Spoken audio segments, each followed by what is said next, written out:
So if you think about the reason any business, any company has processes, obviously it's to create consistency. What we want is people to have the right information at hand to be able to be consistent what they're doing, because it's the consistency that delivers the results we're seeking. That could be consistency in how you sell. It could be consistency in how you deal with customers, et cetera.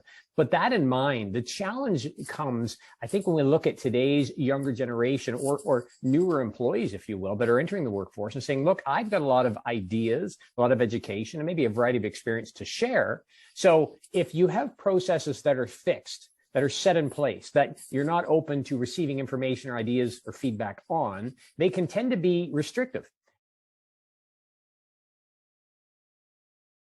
You don't want somebody new to come into an organization, be overwhelmed with the number of processes, or often when those are documented into procedures, being overwhelmed with how those are affecting them, concerned that they can't keep up with all the different processes, that concerned they might make a mistake. What that tends to do is scare people away. It hurts our retention. I'm reminded of the situation I dealt with a long time ago in my career. I worked in a very regulated industry, and in the industry, they had over 2,000 procedures.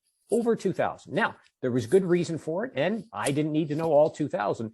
But what I found was that when you started to get creative, I want to make an improvement over here, I want to make a change over there, what tended to happen is there was always a procedure somebody could kind of wave in my face and say, well, look, Shawn, you can't do that. It's in a procedure, right? There's a process for following this. But we want to make sure we don't stifle creativity. And that's the challenge when we have these very rigid processes. So my suggestion is that when we're looking at processes, we need to have them. They create the consistency, but we don't want to make them so rigid, so firm, or so overwhelming that our employees are scared to use them, or worse yet, scared to work for us, and they end up going to another company down the road that's a lot more open and flexible.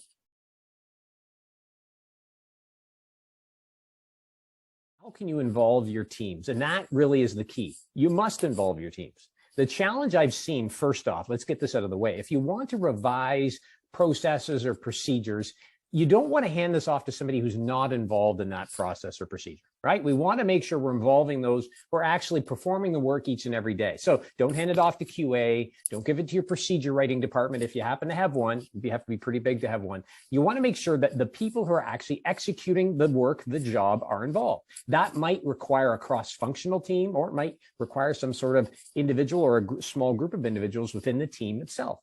An example of this would be a lot of the work I do with sales teams. We talk about the sales pipeline and what that looks like, and there are steps to follow to transition through each stage of your pipeline.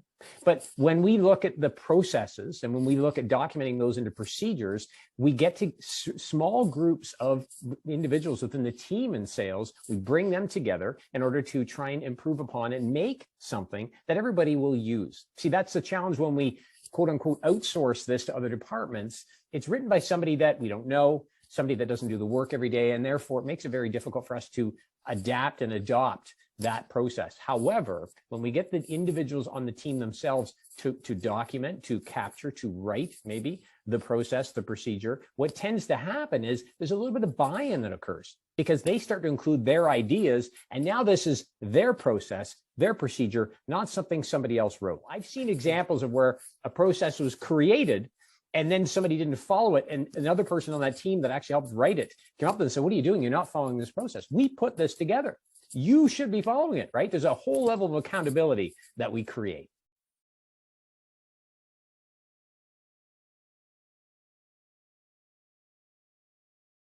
I have a little bit of a bias, and that is that any company, any business that wants to succeed today has to focus on continuous improvement. And I don't mean that from a standpoint of you need to deploy, a lean and all this stuff. I mean, I think lean itself, the fundamentals are great, but really it's the idea of continuous improvement. No matter what your role in an organization, whether you're in accounting, whether you're on the shipping dock, whether you're in sales, whether you're in customer service, you need to be thinking about how do I do what I do better, more effectively? And how do I best serve my customer, whether they're internal or external, right? How can I be more efficient? How can I be more effective? And so in order to do so, we have to have this mindset of continuous improvement, and we want to make sure our employees have the same mindset. Now, how do we maintain that mindset? Well, we constantly encourage employees to share their ideas. Back when I was, and this is quite a while ago, maybe 20 some years ago, working in different manufacturing plants and was an employee when we often installed these employee suggestion boxes. And then it kind of transitioned into saying, well, listen, leaders need to have an open door policy and employees need to bring suggestions to them. But really what needs to happen is there needs to be a constant dialogue between leaders and their teams every single day. I always suggest you have a quick morning brief with your team. And part of that brief is to talk about, what do we want to do differently today? What can we improve upon? What did you do yesterday that didn't work so well that we need to tackle and improve? And the reason we need to do that is to compete in a global economy. If you're doing things in your company at any department, at any level, in a way that you did them 5 years ago or 10 years ago, there's a problem, because customers, the marketplace, technology, the economy are all evolving and changing, and we need to flex and adapt with them. And the people who are at the front lines of this are employees. So I don't think if you focus on continuous improvement, it creates chaos at all. I think it actually creates engagement, excitement, and interest in your employees, because you're soliciting their ideas constantly, and then you're involving them in creating the solution.